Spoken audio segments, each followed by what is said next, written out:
আলহামদুলিল্লাহ, দীর্ঘ সময় ধরে আমরা এখানে দ্বীনি তাফসীরের কথা শুনতেছি, মুয়াজ্জিনের কথা শুনতেছি। তো একটা জিনিস লক্ষণীয়, আমাদের অনেকের ভিতরে স্থিরতা, শান্তি জিনিসটা কাজ করতেছে না। সকলের প্রতি বিনীত আবেদন থাকবে, আমরা স্থিরতার সহিত বাকি এই প্রোগ্রামটাকে আমরা সফল করার জন্য সকলেই সর্বোচ্চ চেষ্টা করবো ইনশাআল্লাহ। আর আমাদের বর্তমানে সবচেয়ে বেশি যে জিনিসটার অভাব সেটা হচ্ছে শান্তি। আর ইনশাআল্লাহ আজকে আমরা আমাদের এই নাশিদের মাধ্যমে আমরা শান্তি খোঁজার চেষ্টা করবো ইনশাআল্লাহ। শান্তি নাই, শান্তি নাই, শান্তি নাই রে কোনো কাজে, মুমিন তুমি শান্তি খোঁজো, শান্তি যে নামাজে। মুমিন তুমি শান্তি খোঁজো, শান্তি যে নামাজে। শান্তি নাই, শান্তি নাই, শান্তি নাই রে কোনো কাজে, মুমিন তুমি শান্তি খোঁজো, শান্তি যে নামাজে। মুমিন তুমি শান্তি খোঁজো, শান্তি যে নামাজে।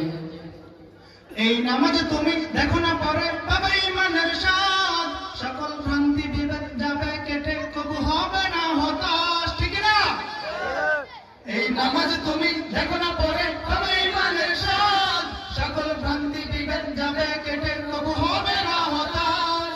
নামাজের মতো এত শান্তি পাবে না কোথাও ভাই। শান্তি নাই, শান্তি নাই, শান্তি নাই রে কোনো কাজে, মুমিন তুমি শান্তি খোঁজো, শান্তি যে নামাজে। মুমিন তুমি শান্তি খোঁজো, শান্তি যে নামাজে। তুমি আজান হলে থাকো রং তামাশায়, দাও না তার জবাব, বাড়ির পাশে মসজিদ তবু মুসল্লির অভাব, ঠিক না? তুমি আজান হলে থাকো রং তামাশায়, দাও না তার জবাব, বাড়ির পাশে মসজিদ তবু মুসল্লির অভাব। তুমি শান্তির ঘর মসজিদ রেখে খোঁজো শান্তি কোথায়। শান্তি নাই, শান্তি নাই, শান্তি নাই রে কোনো কাজে, মুমিন তুমি শান্তি খোঁজো, শান্তি যে নামাজে। মুমিন তুমি শান্তি খোঁজো, শান্তি যে নামাজে। এই নামাজ তোমার হবে সাথী, কবর হাসর মিজান পুল সিরাত, রোজ হাসরে সবার আগে হবে নামাজের হিসাব। এই নামাজ তোমার হবে সাথী, কবর হাসর মিজান পুল সিরাত, রোজ হাসরে সবার আগে হবে নামাজের হিসাব। নামাজের মতো এত শান্তি পাবে না কোথাও ভাই। শান্তি নাই, শান্তি নাই, শান্তি নাই রে কোনো কাজে, মুমিন তুমি শান্তি খোঁজো, শান্তি যে নামাজে। মুমিন তুমি শান্তি খোঁজো, শান্তি যে নামাজে।